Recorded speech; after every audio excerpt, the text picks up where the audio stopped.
Okay, this is the problem 3x to the fourth minus 4x cubed plus 2. So the first thing you have to do is you have to find the domain of the function. So because this is a polynomial, it's going to be all real numbers. And the way you would write that is just simply negative infinity to infinity. The next thing you have to look for is the discontinuities. Since this is a polynomial, there are none. Next, what you have to do is you have to find the intercepts. So what you do for that is you'll set the x value equal to 0 and the y value equal to 0.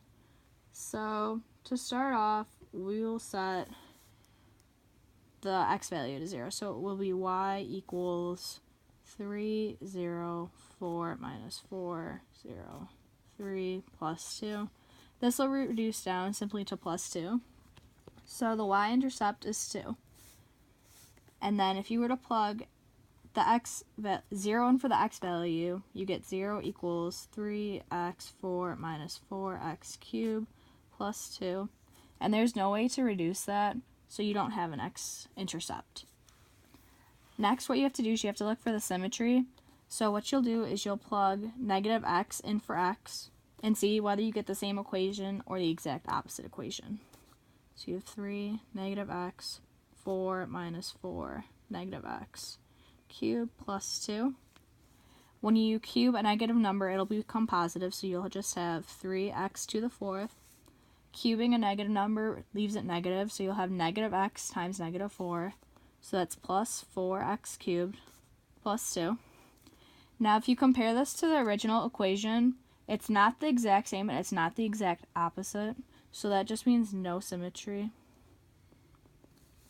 Next, what you have to do is you have to look for the horizontal asymptotes. And you can tie that into the end behavior. So the way you do that is you look at the limits at infinity. So you have limit x goes towards infinity. So then you'll have 3 multiplied infinity to the fourth minus 4 infinity to the third plus 2. So what you get there is infinity, 3 infinity to the 4 minus 4 infinity to the 3, which is just infinity. And then when you have the limit goes x towards negative infinity, 3 negative infinity, 4 minus 4 negative infinity, 3 plus 2. So when you square a negative number, you get positive infinity. So this will be positive. And then that'll be negative, and it'll still come out as infinity. So for horizontal asymptotes, there are none. And for end behavior, this side is going to be going towards infinity, and then the other side is going to be going towards infinity. So both ends are going to be going up. So from there, you're going to take your numbers, which the only number we have to use is our intercept. So we have y equals 2. So now you're going to take a number from the left side and plug it back into the original function. So I'll just use 0. So 0 times 3 is 0, minus 0 plus 2. 2 is a positive number, so that means that the graph is going to be above the x-axis. And then if you were to pick a bigger number, let's say you pick 3. So when you have 3, you're going to have a really big number minus a not so big number plus 2. So you're going to end up with a positive number, which is above. Moving on, after that you're going to take the derivative of the original function. So this is the original function, so you'll have 12x cubed minus 12x squared. And then from there, this one will reduce to 12x x minus 1. Or you can take x squared out. Okay, so when you take x squared out, then you're going to see where the derivative of x equals 0, and then where the derivative of x does not exist. Since this is a polynomial, it's going to exist everywhere, so we don't have to use that. So for this one, we just have to figure out where this one will equal 0. So if you were to plug 0 in for x, this would be 0. So 0 times the number is 0. And then for this part, to make this 0, you'd have to have 1. So x cannot equal 0 or 1. So now you do the same thing that you did up here. You're going to use the line, except for this time we're going to use this function. So you have 12x squared, x minus 1. So if you pick a number less than 0, let's say -1, -1 squared is positive. Positive times positive is a positive. And you have -1 minus 1, that's a negative. So you have positive multiplied by a negative, which is a negative, so that means the function's decreasing. Then if you pick a number somewhere between 0 and 1, you're going to pick 0.5. 0.5 squared times a positive is a positive. 0.5 minus 1 would be a negative, so positive times the negative is a decreasing. Then you pick a number larger than 1. Let's say you pick 2. 2 squared times 12, that's positive. 2 minus 1, positive. So you have positive, which means it's increasing. So from this, you'll have either a local max or a local min right here where it changes from decreasing to increasing. And since it's decreasing and then increasing, you're going to have a local min. So you have a local minimum at, you would use this point, so you would have 1. And then you plug 1 back into the original equation, which is really simple. It's right here. So you have 1 to the 4th, which is 1. So you have 3, 1, 4, minus 4. So pretty much you're going to have 3 minus 4 plus 2, which is going to be 1. So you'll have a local minimum at 1. And then from there, you're going to take the second derivative. So the first derivative is 12x cubed minus 12x squared. So taking the second derivative, you just do the same thing. So you get 36x squared minus 24x. And if you were to reduce that, you could pull out a 12x. So you have 3x minus 2. 3x minus 2. So from there, you're going to do the same thing. You're going to set the derivative of x equal to 0. And then the derivative of x does not exist.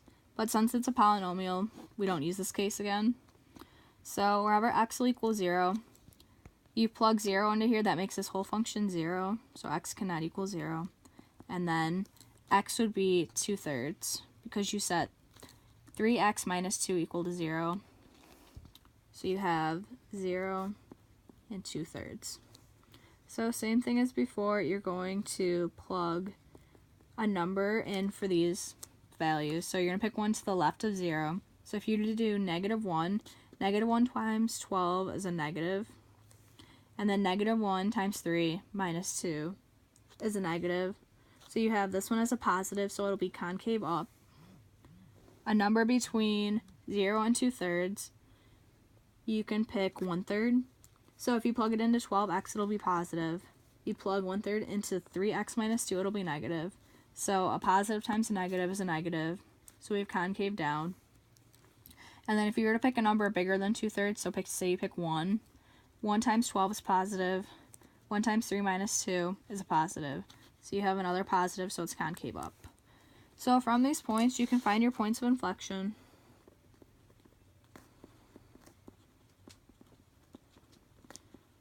And these points will be at 0 and 2/3 because that's where it changes concavity. So you're going to have 0, something, 2/3, something. So what you're going to do is you're going to plug these numbers into the original function.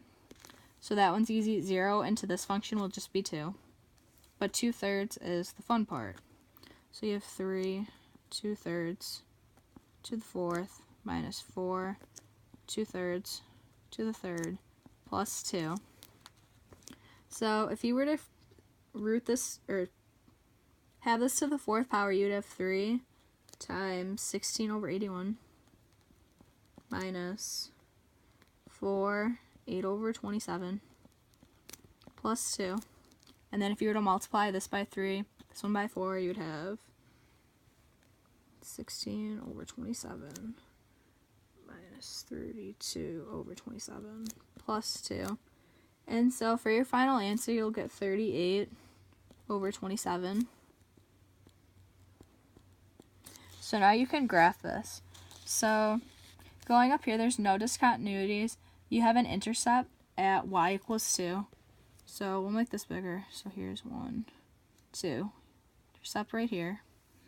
And then you have a local minimum at 1,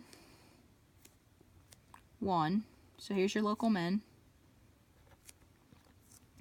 And then you can use your points of inflection. So you have one at 0, 2. So right here is where it's going to change concavity. And you have one at 2. 38 over 27 is just a little bit over 1. So we're going to say right about there. So now you can look at this and see that on both sides of 2, that it's going to be above the x-axis. So we're not going to go below the x-axis at all. And then you can look from right here. You're going to be decreasing to 1. And then when you get to 1, you're going to start increasing. Just going to go like that. And then looking at points of infinity, we know that we're going to be going towards infinity at both ends. So you're going to end up with a function something like this. So now it's just down to concavity. So from negative infinity to 0, which is right here, you're going to be going concave up. So like that. From 0 to 2/3, you're going to be going concave down. And then from 2/3 and beyond, you're going to go concave up. And there is your graph.